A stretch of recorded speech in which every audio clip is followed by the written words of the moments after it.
What's up, nerds? Welcome back to another episode of Nerd Space Games. Today we are going to be talking about one of my biggest theories that I have for Resident Evil 9. This is a theory that I've had for a pretty long time now, and honestly, I've mentioned this briefly in multiple videos on my channel.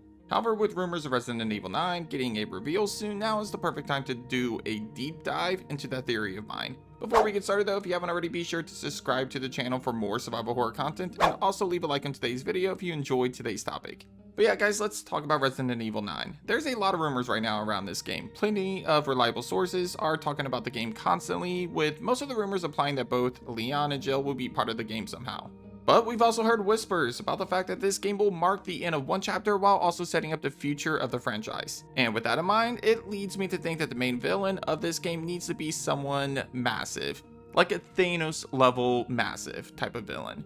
It has to be someone that is connected to the entire franchise that has the potential to be the in-game villain of Resident Evil. Now honestly, I'm sure most of you would immediately think about, oh, what about Wesker? I mean, yeah, the guy is without a doubt the most iconic villain of the series. And there's plenty of theories around how he could have survived those 2 shots from a rocket launcher at the center of a volcano. But I'm not going to spend too much time on that because I actually don't think Wesker will be the main villain of Resident Evil 9. My theory digs a little deeper and focuses on a huge main antagonist of the series that we never fully got to see in the spotlight before. And if you know me well, you know that I am of course talking about Ozwell E. Spencer. I know what you guys are going to say. Ruben, you are fucking nuts, dude. Spencer was literally killed by Albert Wesker in Resident Evil 5. And to that, I say, well, you're not wrong. But I do have a few theories about how Spencer can still be alive. The first is probably the most basic and kind of the most boring answer. Maybe Spencer had a clone. I mean, it's not too far out of the realm of possibilities. With everything that has been introduced in Resident Evil, Spencer creating a clone of himself doesn't seem too far-fetched. Perhaps he took a sample of his own blood and made a younger clone of himself to continue his mission of human evolution. Or maybe the version of Spencer killed by Wesker was actually a molded version of him.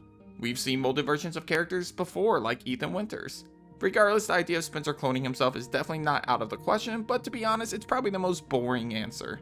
I, for one, like my other 2 theories, which deal with Spencer transferring his consciousness in some way. And this could actually be done in one of 2 ways, thanks to what we've seen from other villains of the series. More specifically, Alex Wesker and Mother Miranda. In Alex Wesker's case, she managed to find a way to transfer her consciousness into poor Natalia's body while still having a separate physical form to attack the heroes of Revelations 2. Despite Barry and Claire defeating Alex, she still somehow ends up in Natalia's body based on what we saw in the post-credits scene of Revelations 2. Considering that Alex Wesker was a student of Spencer's, it wouldn't be too shocking to learn that maybe Spencer used the same method to escape his old and withering body by transferring his consciousness into a younger body, therefore granting him a form of immortality. As for why Spencer's old body was still able to interact with Wesker, that could have been done in the same way that Alex's old body was still able to fight Claire and Barry on the island despite the transfer already occurring. Another theory plays off of another villain Resident Evil though, Mother Miranda. In Village and the Shadows of Rose DLC, we learn about the Megamycete and how there's actually a Megamycete network that basically connects the consciousness of molded creatures and also anybody that dies or is buried near the Megamycete root. Therefore, technically speaking, everybody that dies in Village is, in a way, uploaded into the Megamycete network, which, despite Ethan blowing up the root at the end of Resident Evil Village, is still fully operational as seen in Shadows of Rose. And it's proven that the consciousness of different people are uploaded into this network with characters like Evelyn, Mother Miranda, and even Ethan Winters all living inside of the network when Rose enters it. So why do I bring up Mother Miranda and the Megamycete network? Because years ago, before he established Umbrella, Spencer had a chance encounter with Mother Miranda. In fact, it was this meeting with Mother Miranda that ultimately inspired Spencer to follow his dream by creating the next step of human evolution with him as the new god of the human race. Actually, in a letter to Mother Miranda, Spencer reveals that he was an apprentice to Mother Miranda for a time before leaving the village in search of a virus that could help him achieve his dream. Again, why do I bring this up? Because this is a clear connection that Spencer has to Mother Miranda, and this connection allows the possibility that Spencer may have had his consciousness uploaded into the Megamycete network. And if that's the case, Spencer could easily be reborn at any time, and therefore he could still turn out to be the main villain of a future Resident Evil game. Like maybe RE9, anybody?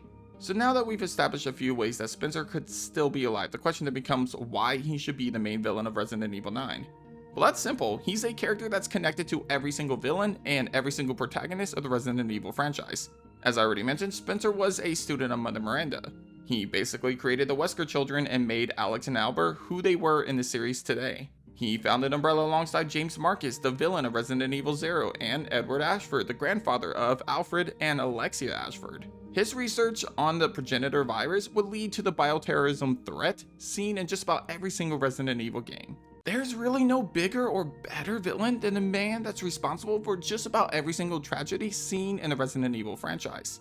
And he easily can be tied into Resident Evil 9. See, whether the main protagonist is Jill Valentine, Leon Kennedy, Chris Redfield, or literally any returning protagonist of the series, Spencer has a connection to all of them.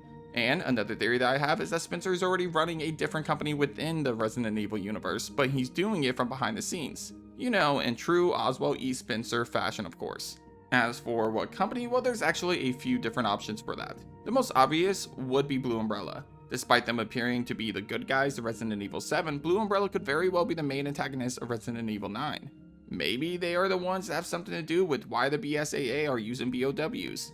And if that's the case, the new version of Spencer could be the one leading the organization that was resurrected from the ashes of his original company. Another possibility is the Connections. In case you may have forgotten, Mia worked for the Connections in Resident Evil 7. This was the company that conducted research on the mold and basically created Evelyn. There are rumors that suggest that the Connections will be heavily involved in Resident Evil 9. And since there are so many mysteries and questions surrounding this secret organization, it's very possible that Spencer could be the one leading them. It would explain how the Connections were able to reach Mother Miranda and bring her on as a head researcher for the company, which ultimately led to Evelyn's creation. The final yet more unlikely scenario is that Spencer somehow took control of the BSAA and he's the new leader of it. We don't really know much about who's in charge at the BSAA right now, but considering that Chris knew nothing about the BOWs despite being one of the highest ranking officials within the company shows that there are a lot of secrets within this organization. So it's very possible that somehow Spencer took over the company while using a puppet of his as the face of the company, in which he manipulated from behind the curtain.